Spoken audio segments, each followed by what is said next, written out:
I'm co-host Erin Page with Metro Family, and I am thrilled to introduce our next speaker, Dr. Melissa Holmes, to walk us through what can be a challenging conversation, talking with our kids about sexual health.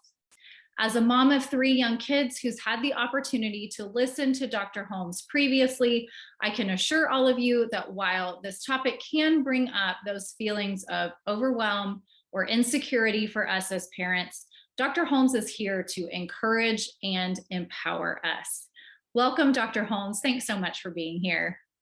Thank you so much for having me. And before we dive into the conversation, I'll start, Dr. Holmes, by telling our attendees a little bit more about you. Dr. Melissa Holmes is a mom, OB-GYN, and the co-founder of Girlology, a digital health platform supporting youth and their caregivers in their personal health and wellness journeys.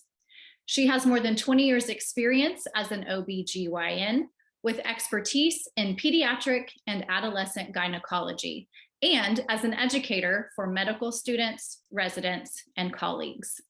She has authored 5 books for youth on puberty and sexual development, and she has a new book publishing this spring in conjunction with the American Academy of Pediatrics called Youology, a puberty guide for every body. She has also consulted on health content for brands like Always, Tampax, and CVS Health. As a passionate patient advocate, Dr. Holmes received a national award from the American College of Obstetricians and Gynecologists for patient education. She admits her greatest lessons have come from raising 3 distinctly different daughters. So Dr. Holmes, before we dive in for these tips for parents today, I want to first acknowledge that many parents didn't have the benefit of having these kinds of open and honest conversations with their caregivers, so they might feel entirely unprepared to create a home environment where conversations about sexual health are ongoing and commonplace. So first, how do parents get the information and education they need to feel more prepared and confident to impart that knowledge to their kids? And how is this concept part of why Girlology began? That's a great place to start. And it's probably a lot to cover, but I just want to normalize this because early on in my career as an OB-GYN, I saw way too many adults who just didn't understand their own bodies and how they worked. And then on top of that, they were asking me to talk with their children about puberty, periods, anxiety, body image, reproductive health, all those things that just felt a little too awkward for them, or that they didn't have the foundation themselves to teach. So that's exactly why we started Girlology. It was to give young people the information they deserve, starting young and through each age and stage, and then also to support the parents in being their child's best health and sex educator. Because honestly, as parents, we're their greatest influencers, right? And I always felt like there was, as a parent myself, I always felt like there was this mom cliff. Like we get all this support and help when our kids are toddlers, infants and toddlers. And then all of a sudden they hit about 6 or 7 and everything goes silent. And there's no help around puberty and reproductive health. There's no help around just general health. And so we really wanted to be the resource that filled that gap. So to your point, one of the things I hear a lot from parents is, I want to do this right. I just don't know how, because it wasn't modeled in my home growing up. And so one of the things you asked is about how do they feel prepared and confident? And first of all, I'm just going to say that to be prepared, there's definitely some work that's required. So I always recommend 3 things to parents when we talk about how do I prepare for these talks. Like first, unpack your own baggage, right? Was your experience around sex education good? Was it bad? What do you want to go differently? So if you need to talk to somebody just to kind of unpack some of that, you might want to talk to an adult friend or even a therapist first if you're really struggling with this conversation. And then the second point is, what message do you want to give? Do you want them to get accurate information? Do you want to be their go-to? Do you want to be that non-judgmental, calm, open parent? Because we have to set that intention because it doesn't come naturally. We really have to work at that. And I think a lot of parents struggle with that. And then third is just a really simple tip I always give parents is get comfortable saying the words, like get in front of a mirror, say vulva, penis, vagina, labia, scrotum. It is no different than elbow, ears, nose. And so those are three hurdles I think help parents prepare. And so then I think the other thing you asked was that how do they get the information and the education if they didn't get it themselves? And I'll just say, there's a lot of places you can go. You can listen to podcasts, you can read a book, you can talk to your own doctor, you can do your research online. We got really lucky when we started Girlology because we decided, and it was a stroke of luck and actually a little bit of selfish time management. We decided to keep our programs focused on parent and child education together and to start young. So we were starting with third and fourth graders, but they had to have a caregiver present with them, a trusted caregiver. And what that did was pretty magical. And we weren't smart to think of it ahead of time. We just realized in retrospect how well it worked. So we realized we were giving kids, this medically accurate information that was age appropriate. It was based on developmental norms. It was based on our clinical experience as pediatricians and adolescent health providers. But parents were also learning a lot of factual information that they never knew. But secondly, they were watching us model these conversations. They saw us normalize how to talk about periods, how to talk about sex. They saw us use humor because, if you're not using a little bit of humor when you talk about sexual health, then you're missing a great opportunity. And we also, we kind of set the stage, started a conversation, but we were only with them for 2 hours. There's a lot more that has to happen in that time. And so we kind of started a springboard for those additional conversations. So if you can find a place to learn it with your child, I think that's a great way to do it together. But you may need to do a little bit of work ahead of time to prepare. So that was a long-winded answer. No, that was perfect. And I think what I love so much about that is oftentimes parents today feel like we've got to come at a topic or an issue with all the answers. And what I hear you saying is it's okay if we're learning this alongside our children. And it's okay if they ask us questions and we have to say, I don't know the answer to that, but let's find it together, or let me find out and I'll get back to you. It's okay for us to kind of grow and learn together. It's so important that we recognize that as adults. And, my children are 16 to 26 now. So again, looking back, I've learned so much from them. Even in those moments when I thought I was going to be teaching, they've taught me so much. So I think there's a lot when we kind of get together with our kids and say, well, what do you know about this? That also helps us kind of figure out where we need to start those conversations. So I love that point that you just made. That's a great thing too, to ask them, what do they know? Because in truth, the things that my kids are talking about and hearing about at school at their ages or with their friends, it's different than when I was that age. So even feeling somewhat prepared to have conversations with my kids about sex and sexual health, things still look different today than they did when I was a kid. So that's been something I have had to relearn and really think about. Where they are is not necessarily where I was. They have so many ways to learn it now. I mean, they've all got a computer in their pocket. And so, yeah, we do have to kind of start where they are. And first, you have to just figure out where they are. So oftentimes, whether it's because of parents' own experiences or maybe what we see in TV, on TV or in movies, we may think, I just need to have a singular conversation about sexual health with my child when they're a teenager. But help us rethink that methodology today. Why is it so important to have ongoing, developmentally appropriate conversations about topics like puberty, consent, romantic partner relationships, beginning actually when our kids are really young? And what does the research tell us about how this approach actually makes a positive impact on our kids in their childhoods, but also as they grow into adults? Yeah. So, first and foremost, when we start young, it's just easier. Like it's easy, it's simple. They don't need complex answers.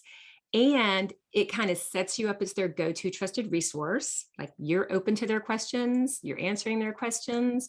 And when we introduce these very simple concepts, even to toddlers and young children, it normalizes it for them and it starts to build our confidence. Right. So we're like, oh, yeah, I can answer this. And oh, yeah, I can talk about this comfortably. And that's going to make our lifelong communication with our children a lot easier and more effective. And we're more likely to stick to it. And I'll just say there's so many topics that are perfectly appropriate for young ones. Again, keeping it in very simple terms and explanations, but then each one of those topics can be expanded on at every age and stage as your child, develops that ability to understand more and, think about concept ideas. And so, starting young is great. I will also say, though, that it's never, ever too late. And so every child and we can start teaching something like consent to toddlers, and we can have that conversation again when they're in elementary school and again in middle school and high school. And it's a different conversation that each one builds on each other. But if your kid's already in high school and you haven't had any of these conversations, that's fine too. You just start with that more complex conversation because they can handle that. So again, I could talk about this all day, but when we get to the research and you asked about what does research tell us, like, why is it important that we have these conversations and at every age and stage that's developmentally appropriate? There's actually a lot of research to support that. So we know from a lot of different studies, like, first of all, when children know the proper name for their body parts, and they understand some basics of consent, and they understand some basics of what sex is and that it's for adults. And I'm going to say all of those are things that should be covered by the time they're 8. I always say 8's great. That is huge towards sexual abuse prevention. Okay, so we know that it can help prevent sexual abuse. We know that helps build body autonomy where they can speak up for themselves. When we teach kindergartners about different types of families and different types of partner relationships, they show greater acceptance and compassion for their friends. When we teach kids about puberty before it happens, research tells us that they have less fear and anxiety around adolescence. And for girls in particular, we know that confidence plummets in puberty, but it reaches its lowest point around the time she starts her first period. But when they have the knowledge of what's going on with their body and they don't have fear and anxiety around it, they don't experience that drop in confidence. So the research is really strong. And then, that doesn't even get into comprehensive sex education. So when we're having these conversations, it's not a one and done. It's not a puberty talk and a sex talk. It's these ongoing conversations. When we have those, and that's considered comprehensive sex education, we're talking about everything from, bodies and the reproductive system to contraception and the fact that people have sex for pleasure. That's all a part of understanding it. We're talking about sexuality and gender. When kids get that kind of sex education, we know that they are much more prepared for future relationships. They delay the onset of sexual activity. They tend to have fewer partners, or they're more selective about the partners that they choose. And they use contraception and protection better in sexual situations. So there's a lot of research to support why this is so important. And there's one more I'll mention too. So the other thing, one of the most famous research studies around this is around parent-child connection. And it's an ongoing longitudinal study looking at how connected parents and children are. And when you're having these open, honest conversations and you're that go-to for your child, that's one of the greatest things you can do to boost parent-child connectedness. And connectedness is probably the singular most protective thing we can give our children. It reduces risks in over 30 categories, everything from sexual risk taking to mental health to drug use, even to like seatbelts and safe driving. So that parent-child connection is one of the strongest research studies that supports why we should dive into having these conversations and connecting with our children on this level. I think it's so important for parents to have that context, because when we hear that and we hear why this matters, it lessens some of the fear for us, Sure. and it helps us go ahead and dive in, go ahead and start having the conversations. And I love too that you said it's never too late. It doesn't matter how old your kids are, you can start having these conversations, and do them in small pieces. You don't have to have the entire conversation in one sitting. Have the conversation to your child's developmentally appropriate level with short, frequent conversations.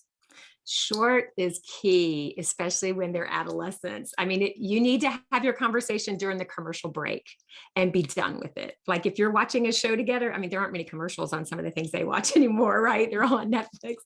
But if you think about when we were growing up and you'd watch a TV show and something awkward would happen, and it's a great conversation starter, have that conversation within the commercial break and be done. I I also love, love having awkward conversations in the car because yes. sometimes minimizing the eye contact makes it less awkward for the child or for the parent. And it's usually a pretty quick trip to pick them up from school or run an errand. Yep. Those are great tips, and especially useful as our kids get to be in that preteen and teen stage. Definitely.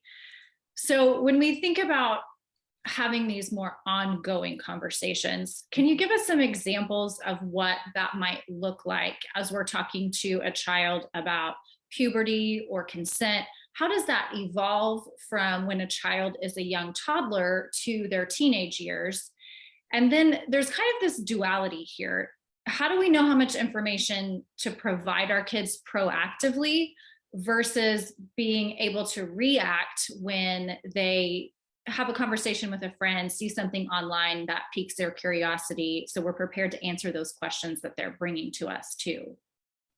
Okay, let me talk about like the stages of taking somebody through a consent conversation, for example, starting young and going to adolescence. And then I may ask you that second part again when we're done with this, because I want to come back to that too, and I want to make sure I answer it exactly right.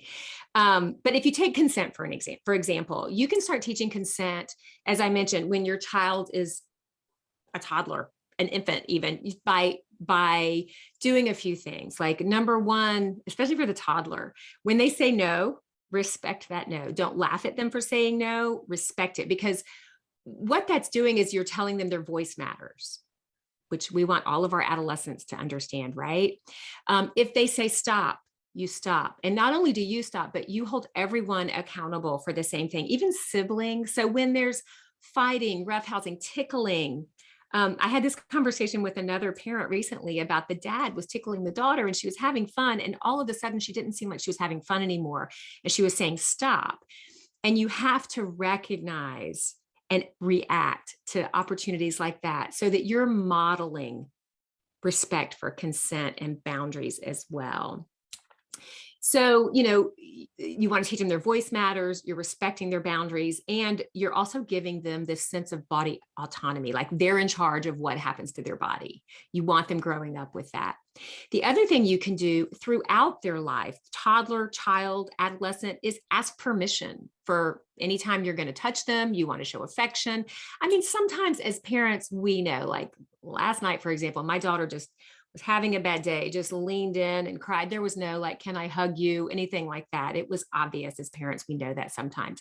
But other times, I mean, we really do need to ask permission. So grandmas are a classic example, like, oh, give grandma a kiss. Well, we shouldn't demand that anybody gives anybody else physical affection. We should let our children decide when and how they want to show affection.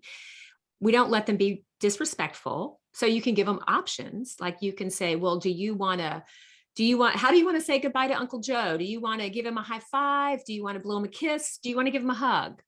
And that way they're showing affection in their way. And so that again allows them to express their affection in terms and in ways that feel most comfortable for them. And then finally, as they get from the time they're young until they get to be adolescents, I think privacy is a big one too, like respecting their privacy. And certainly there's some aspects of privacy for our adolescents in particular that need to be earned. And that's part of that earning independence. But simple privacy around their bodies and what they do with their bodies, we need to respect. So that's how I think consent can go through. Like we can model consent from toddlers to adolescents. And then when our kids become preteens and teens, we have those harder conversations about, well, how do you say no? And do you have to always protect the other person's feelings when you say no? Like there are occasions when you don't need to be concerned about the other person's feelings because it's a hard no. There are other times when you may want to communicate it a little more kindly. And so working as our kids develop the ability to communicate better, they develop some of those abstract thinking abilities. And that's when we start diving into those conversations. And how do you know you have permission to touch someone? And, and then the other piece of consent is like learning how to accept a no, which is a really hard one. Like, how do you deal with the difficult emotions of rejection? Do you take it personally? Do you recognize that it's their boundaries and you just need to respect their boundaries? So there's so many ways you can have that consent conversation throughout their ages, right? And when you start that, modeling that and helping them understand it when they're little, then it does make a lot more sense to them as they get older about the need to respect other people's boundaries, Right. I think. Right. And I mean, there's some kids that are huggers and they have to learn that they can't just go hug everybody, and there's some kids that don't like to be hugged at all. And we have to respect that. So it helps them when we start young to understand some of those things that are really hard to understand sometimes when people aren't like us. So how do we approach at all of these ages and stages that duality of knowing how much information do I provide versus how do I also get myself prepared for when they ask those questions? Yeah. So one of the things we've tackled this through Girlology is we have this guide that we call levels. Like at a certain level, these are the essentials that that you should be talking to your child about. And at the next level, so they vaguely correspond to grade levels, but so third grade, they need to understand some basics of puberty, and they need to hear that, some things are going to happen to your body as you go through puberty. You're going to grow breasts. I mean, you have 5-year-olds that say, mommy, when am I going to grow breasts? Or daddy, when am I going to get hair like you? And we can be positive about that. Like as you grow older, that's the cool way that your body changes. So preparing them for those things ahead of time with a positive spin and being proactive. I love that you said that, because before kids go to middle school, there's a host of things they need to understand. They need to understand language around gender and sexuality. They need to understand sex because they're going to hear a lot from their friends. Now, it may feel hard to talk to a 4th or 5th grader about these things, but when you can be the informant and you can be the first person to tell your child something like that, then you set the tone. You set the air of respect. You set the tone. In our family, this is what we think. You can keep it simple, but give them information that you think they're going to need next year, because you want to be that informant. Otherwise, you end up having to backpedal and react. So one of my favorite stories about reacting and backpedaling is, and it happens it's so funny. I've had several calls like this. It always seems to be a parent of a 4th or 5th grader. And they call me panicked and they're like, oh my gosh, so-and-so, my child came home from school today, very upset because their friend told them what sex was. And one of these was a little boy, and he laughingly said it was like a Star Trek kind of thing. Like, I can't believe Princess Leia let Han Solo do that to her or something. And I'm not a Trekkie, but this boy had found out, like, that's how babies are made. And why would she do that? And then another of my friends' daughter came home so mad at her dad for hurting her mommy that way in order to have a baby. And the mom called me. She's like, what do I say? And there was just all this backpedaling. So when we don't prepare our child for what they may hear in school, then we do have to do that backpedaling, and that's hard. We're never going to be able to avoid all of those times when we have to react. But I think if we have done our best to prepare them and we've had some of these conversations, our reactions are not as big and scary. And when we're having these conversations regularly, we're better prepared to stay calm when our child comes home and tells us something. And that is the key to really keeping those lines of communication open with your child. Because if you react and what we always say, don't freak out, right? If you freak out, your child's not going to come back to you because they're going to think you're not capable of being able to handle those topics. And as the topics and the life situations get more and more complex and more dangerous as they get older, they won't come to us. And so being proactive is always a first choice. But if you do have to be reactive, my key suggestion was stay as calm and non-judgmental as you can so you don't lose them. That's such helpful advice. And I think kind of going back to the things that parents today are having to prepare for that were not an issue for us. I know I have heard lots of parents with tweens talking about the prevalence of pornography. Sure. And in that 4th and 5th grade age range. And that was not a conversation that I was particularly prepared to have with my tween, but knowing that there were parents around me who had kids a little older than her, I knew I had to have the conversation, and that was hard. But the truth is today that with the prevalence of cell phones and kids getting online, there are things that are inundating their lives much earlier than we had as children. So that can be a hard pill to swallow for parents to have those conversations with their kids around a topic that they didn't even know about until they were much older. Absolutely. Porn's a perfect example of something that will really freak parents out. And you hear so many parents say, well, I've got these things blocking it at my house, so I'm not worried. But, all they have to do is go to a friend's house, or by the time they're in middle school, it's on everybody's phone. So it will serve you well to have a conversation with your child in the 4th or 5th grade about what pornography is and what it isn't. And, I think we actually are releasing a class soon that addresses that, and we talk about why porn sucks, and it's for 6th graders. And it really is like, it's not a how-to lesson. You want to be smart, you want to understand what sex is, and kids want to be good at things, so they look up a YouTube video on how to do something like makeup tutorials, how to lift weights, whatever the topic is. So of course they're going to look up information.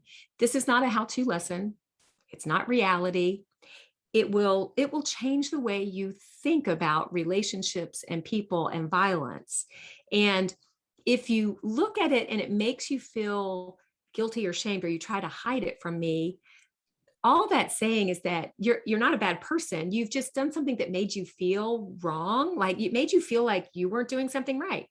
And helping your child latch on to those feelings, recognize those feelings of this doesn't feel right for me, is a huge skill we can teach them, especially around their sexual development. Like, this doesn't feel right for me. I need to pay attention to this voice, this gut feeling, whatever you want to call it, your conscience. We have lots of words for it, but it's a powerful, powerful tool to help them recognize, when something is beneficial or when something isn't a part of who they really are or want to be. Such a valuable lesson for our kids. And kind of along those same lines, one of the points of your presentation I heard in 2021 that really resonated with me and has stuck with me is the focus on ensuring our conversations with kids around sex and sexual health are shame-free, and that our job is really to empower our kids, arm them with accurate information so that they can make the decisions that are right for them. Why is this so important for our kids' long-term health? And what are your top tips for parents to really keep these conversations shame-free? Yeah, this again kind of goes back to my experience and career as a gynecologist, and helping adults who had grown up feeling shame around their body or sex. There was so much work involved in undoing that to strengthen their relationships, to strengthen their self image and their self worth. But what I think is so important is that we just recognize, our society puts such an emphasis on how we look and things like that. But everybody has a body, right? Everybody got to this earth through sex or some scientific process that relies on our sexual functions. And when we attach shame or taboo to any of that, our bodies, sex, anything like that, we just increase our risk for body image problems, self-worth problems, sexual dysfunction, mental health challenges. They're all so tied together. So, to keep our conversations shame-free, it's not easy. Especially if we didn't grow up feeling shame-free, but we have to learn how to model our own comfort and openness. And we sometimes have to do our own work on that. So we have to get comfortable with our own bodies. We have to get comfortable with our sexuality. And we do that for our kids by normalizing bodies and how they work, focusing on what bodies do and not what they look like. Right? That's so important. And then as a parent, I think the most important thing you can do to prevent shame or to block shame in your family is to show up always with curiosity instead of judgment. And again, I think that's hard. It requires work. I have failed at that myself. Like I find myself sometimes going, what? Why would somebody say that? And then I'm like, no, wait a minute. What? I wonder what they were thinking. What, tell me more, instead of that judgment and reaction and freaking out. So practice that. And you have lots of opportunities to do that with your children. Like learn to be curious and not judgmental, stay open and askable. And I think those are really the keys to eliminating shame around our bodies and sexuality. I love that you mentioned the part where we're all going to mess up in this room. We're not going to get it right every single time. And that's okay, because there will be other opportunities. There's always the opportunity to go back to our kids and say, I didn't handle that the way that I wanted to, or that I should have. Can we try that again? Or to tell them, this is how I want to be. This is how I'm trying to be. And so just so that they can understand that there is imperfection and the process is messy, but that we do want to be the resource that they need us to be. Yes, I'm trying to understand this better. I don't mean to sound like I disapprove, but help me understand. And there's so many things that kids get involved with that's a great answer to. Like, I don't want to decide whether this is good or bad or neither, but just help me understand it. I think is a good approach too. So thanks for pointing that out. I'm tucking that away into my parenting toolbox. That's a great response to any conversation. Some of the other really unique and empowering methods that Girlology employs around teaching kids about sexual health. We've talked about this a little bit, where parents and kids are really learning alongside each other, learning together. And kids aren't always necessarily separated by gender, which is typically what parents today might have experienced in their sex ed classes in school. Mm-hmm. And you have found that by really bringing people together, it leads to increased empathy for everyone. So how can families benefit from a similar approach, either in our homes or in our communities? Yeah, this has been one of my favorite discoveries. And again, it's not that I was so smart. I knew this was the right thing to do. It's just that we took a chance and it happened, and it's been amazing. So, when we first started teaching our programs, they were in person. Now everything's digital. But when we first started and we were teaching the same exact class called the Science of Reproduction to a girls group and to a boys group. And again, selfishly for time, it's like, I don't have time to do this twice. Like, let's just bring them all together, all the fifth graders, and let's just do this once.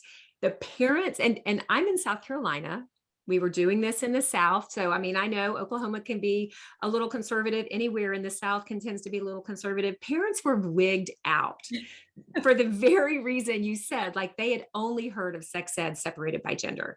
But if you think about the kids, it's really weird for them to be separated by gender. Like they don't learn that way. None of their classes are like that unless they're at a school that's single gender. So, learning about science stuff with all genders together, that's their norm. And they were fine with it. And what was really beautiful is the parents were really nervous the first time we did this. And I have to send out some gratitude to the first group of parents that trusted us with this. But at the end of the class, I had so many parents come up to me and say, this was amazing.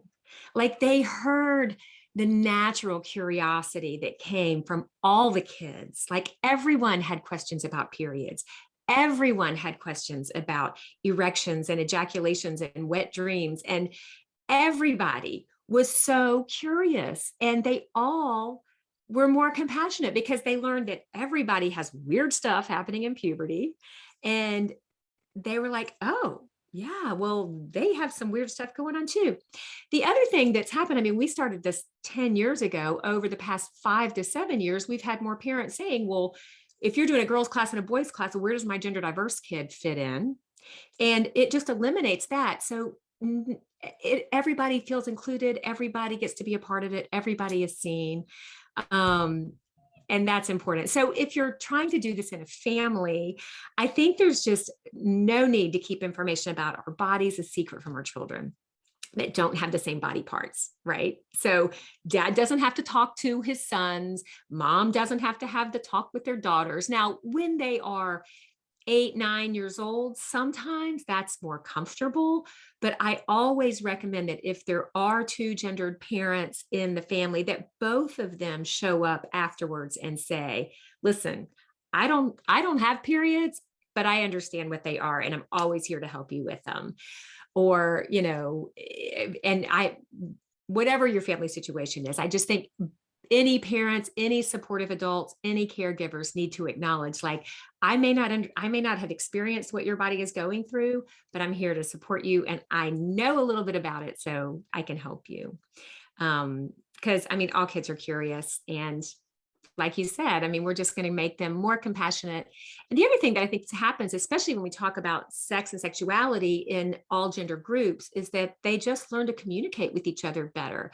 And isn't that what we want for our kids when we think about their future relationships? We want them to have, and I have young adults. So, I mean, I want my children to have healthy relationships with great communication. And when I think about my kids being sexual beings, I want it to be a very positive experience for them. I want it to be great.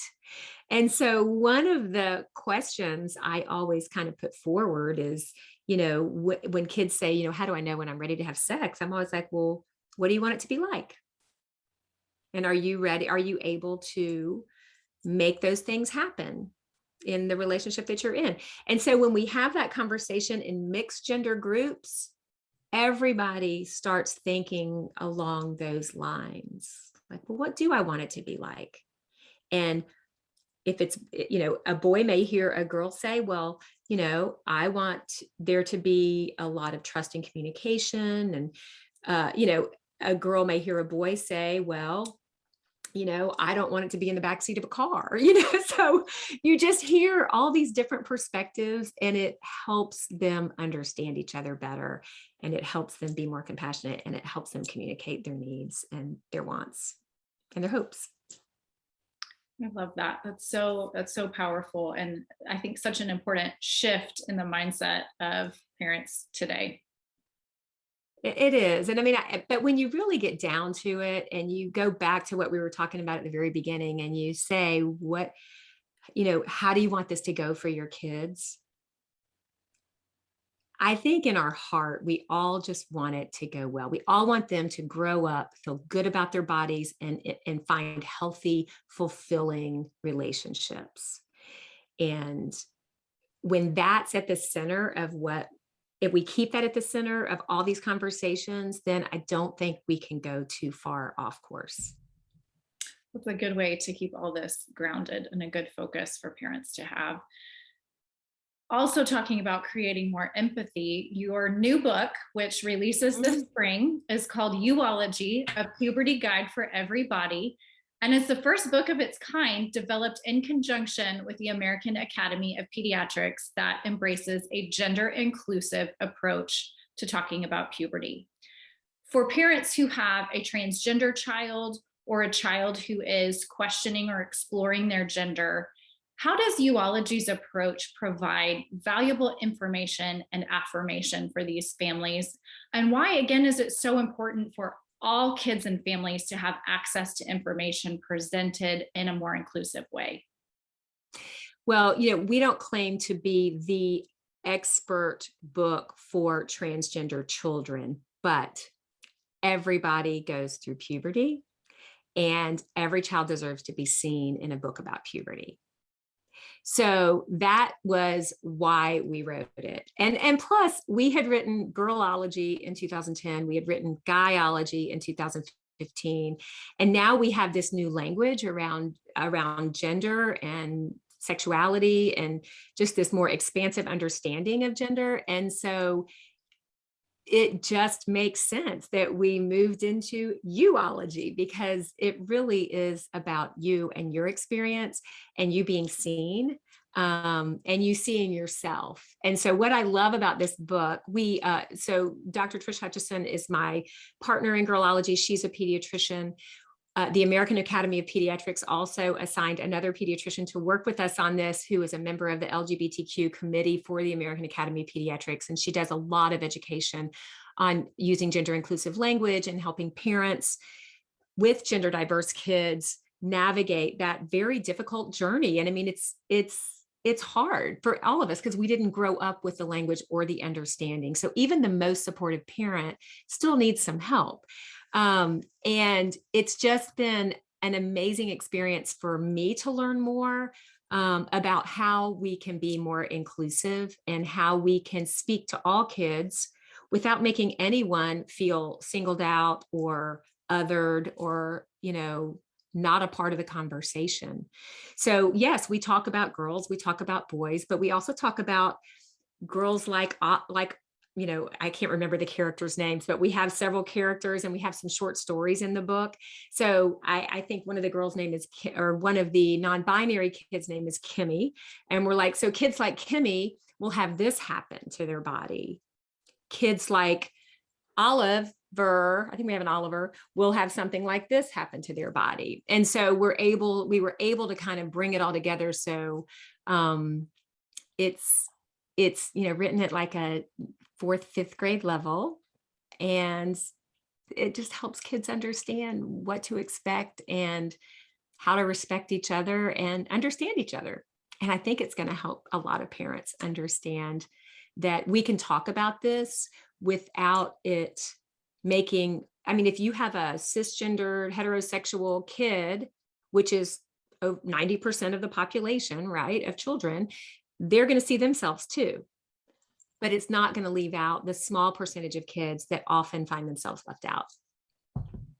And creates that empathy in our children who are talking about gender inclusivity. Oh my goodness. In ways that we were not as parents. Yes. So they are going to hear these terms, they're talking about these terms. So I love that you're providing an avenue for parents to learn some language that maybe they're not familiar with, so that we can have inclusive conversations with our kids. Right. And, one of the things I've heard from parents, like, oh, my child doesn't need to learn that, which, we get pushed back sometimes. Like, I don't want my child to be exposed to that language. Why would I teach my child that language? My response to that is, well, do you want your child to be a good friend to others? And if your answer is yes, then your child and you need to understand this language. And that's really the bottom line.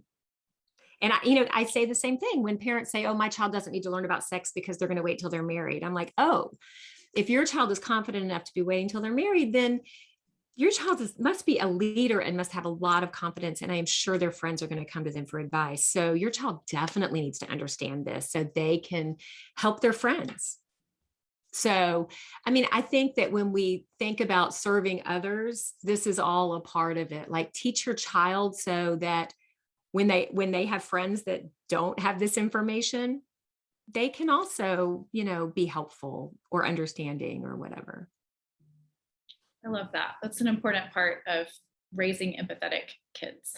Yeah, I think And I so. think parents today are focused on that for sure. We want our kids to be kind. We want them to show empathy. So this is just another piece of that we can really empower them in that way. Yeah. So as we close out our conversation today, Dr. Holmes, what is your top tip for how parents, regardless of their kids' ages, can create a home environment where discussions about sexual health are normalized and encouraged? Top tip. That's a tough one. I would say don't be afraid to get help. I mean, that's what we do in Girlology, right? But commit to being that non-judgmental, curious, trusted go-to for your child. Because whether or not you want to be, you are their greatest influencer. And that can feel like a lot of pressure and a lot of responsibility, but it's also a really beautiful part of parenting too. So I hope that, like me, our attendees feel empowered in that and ready. Thanks to all of your great tips today to have these conversations with our kids. Thank you so much, Dr. Holmes. Oh, it's been fun. This is a great conversation. This was wonderful. And I will give a plug. My tween daughter has your Girlology book, and it's been so helpful for both of us to read through it. And my boys are ready to read it now too. So the information presented is incredibly helpful, whether you have a child who wants to read it on their own and ask questions, or you want to read it together as a family. And same goes for the Girlology platform as well. Thank you. I'm so glad it's helpful. For our attendees, you can learn more about Dr. Holmes and Girlology by visiting girlology.com. Plus, you can find the organization on Facebook and Instagram.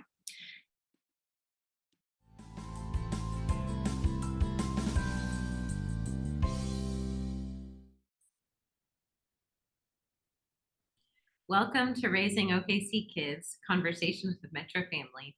We will be releasing a series of select interviews curated from our National Parenting Summit that feature topics especially relevant to you, our podcast listeners. These interviews initially aired in early 2022 when the pandemic was still very top of mind for parents. While that time in our lives will always be a monumental reference point, these interviews and the information they provide stand the test of time. We hope you enjoy.